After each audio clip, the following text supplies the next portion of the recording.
from Multicultural Motherhood, and I'm a speech and language therapist turned blogger, and I blog at multiculturalmotherhood.com about all things homeschooling and how to raise multicultural, multilingual children.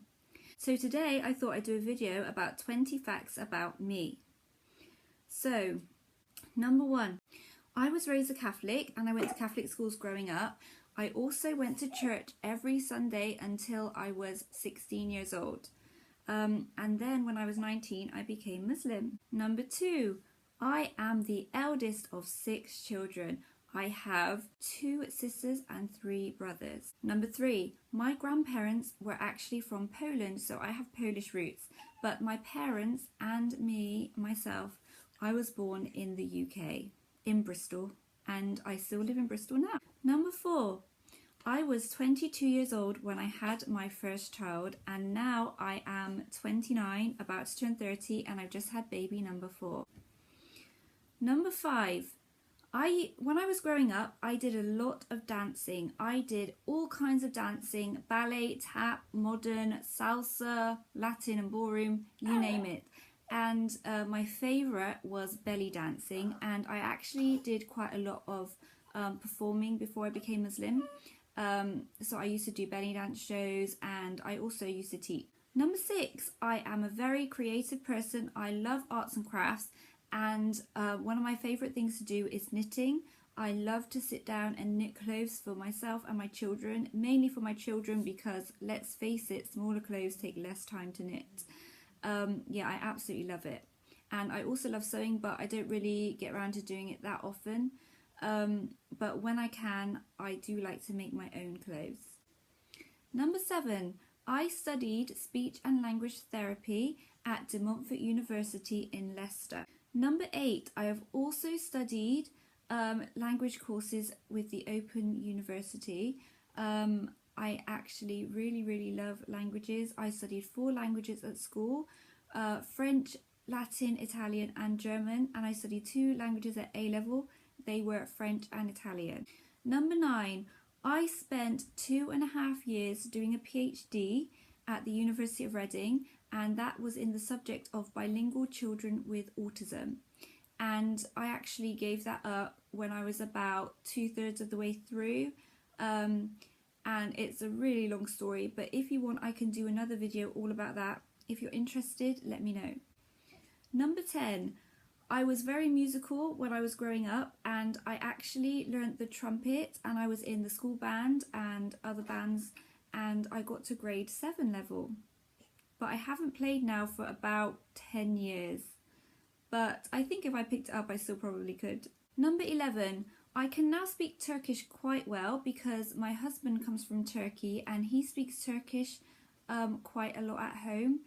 We're trying to raise our children bilingual in Turkish and English. It's quite difficult, but we are persevering and hopefully they will be bilingual. Number 12, I met my husband in a kebab shop. Yes, in a kebab shop. Very romantic, right? Number 13, I did not visit Turkey until after my husband and I were married.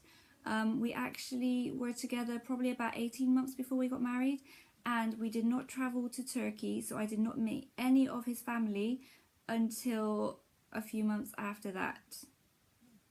I would not recommend that, to be honest. I think it's quite a good idea to meet the family before you marry someone.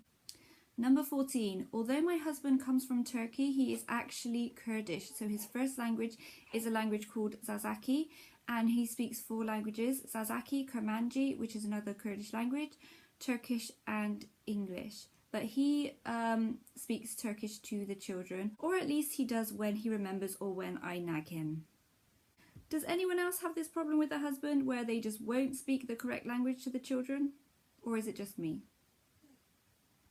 Number 15, I love the countryside, and my dream is to live in the countryside and have some land and grow vegetables and have a few animals and be as self-sufficient as possible. This brings me on to number 16. Every year I try to grow my own vegetables in the garden, but I don't do very well at it. This year I just had courgettes and a couple of tomatoes. For some reason my courgettes always grow and I have them all through the summer. But nothing else seems to grow. I have grown more in the past, but this year nothing grew apart from the courgettes. If you have any advice about how to grow vegetables, please let me know. Leave a comment down below and tell me where I can get this information from, because I would love to learn, but I'm just so bad at it. Number 17, I really strive to live a healthy lifestyle, and I try to eat freshly cooked food. I don't buy a lot of frozen food. But one thing I don't think I could ever give up is sugar. I have tried, but it's just too difficult. Again, if you have any information to help me out on that journey, then leave a comment below as well and I will check it out. That would be so helpful. Number 18, I never ever thought I would homeschool, but circumstances led me to look into it. My eldest was 3 years old, and I have actually done a video about that. I will put a link to that in the comments down below and you can check that out. Number 19, I do not really believe in following curriculums, as I think every child is different and they should do what they feel interested in. I think that is a really good way for them to learn. If they're interested in something, then they will want to learn about it and hopefully remember what they're learning. However, I do follow a nature curriculum in our homeschool just because I absolutely love it. It is amazing. I will put the link about that down below, and I do have quite a lot of blog posts about that, and I post quite a lot of pictures on Instagram about what we're doing in that curriculum. So if you're interested, then check out my Instagram and my blog and you will find a lot of information about that there. Finally, number 20, I have been writing my blog Multicultural Motherhood for about 4 years now. I did write for about 1.5 years, and then I had a year or so break, and then I picked it up again. So yeah, I have been blogging for quite a long time. So I hope you enjoyed my video, 20 facts about me. If you have any questions, then you can leave them in the comments below and I'll do my best to answer them. Please give this video a thumbs up if you enjoyed it, and subscribe to my channel to get updates about my latest videos. Bye!